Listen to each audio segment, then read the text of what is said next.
ایک دن ایک نیک بادشاہ اپنے دربار میں بیٹھا تھا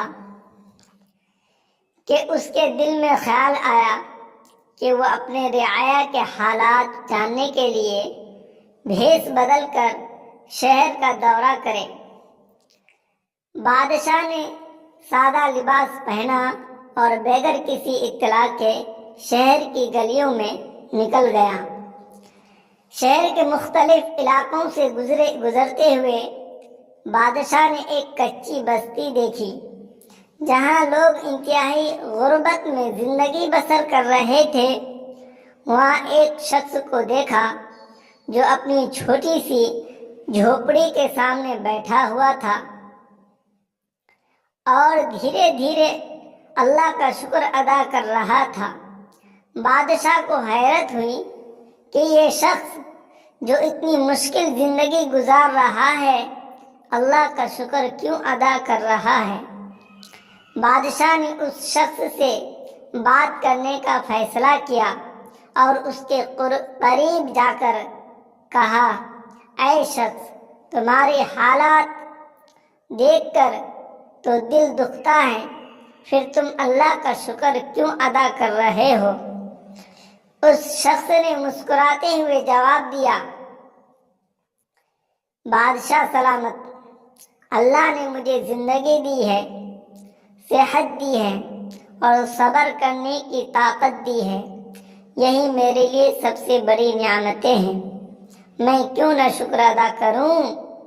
بادشاہ اس جواب سے بہت متاثر ہوا اور اس شخص سے مزید باتیں کرنے لگا۔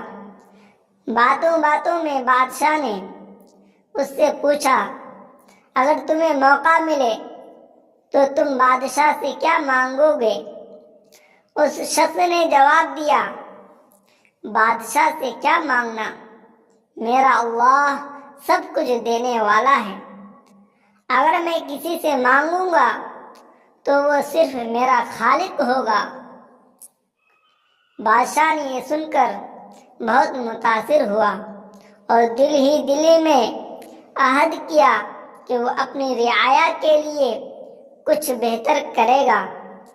بادشاہ نے اسی وقت فیصلہ کیا کہ وہ اس بستی کے لوگوں کی مدد کرے گا اور ان کے لیے بہتر روزگار اور سہولیات فراہم کرے گا۔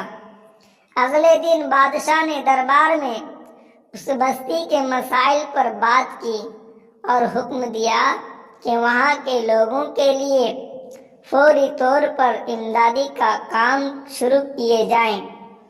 بادشاہ نے نہ صرف ان کی غربت کو کم کرنے کی کوشش کی بلکہ اس بستی کے لوگوں کو تعلیم، صحت اور دیگر ضروریات فراہم کی۔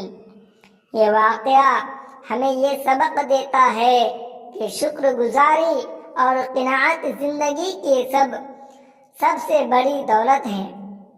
ساتھ ہی ایک اچھا حکمران وہی ہوتا ہے جو اپنی رعایا کے دکھ درد کو سمجھتا اور ان کے مسائل حل کرنے کی کوشش کرتا ہے۔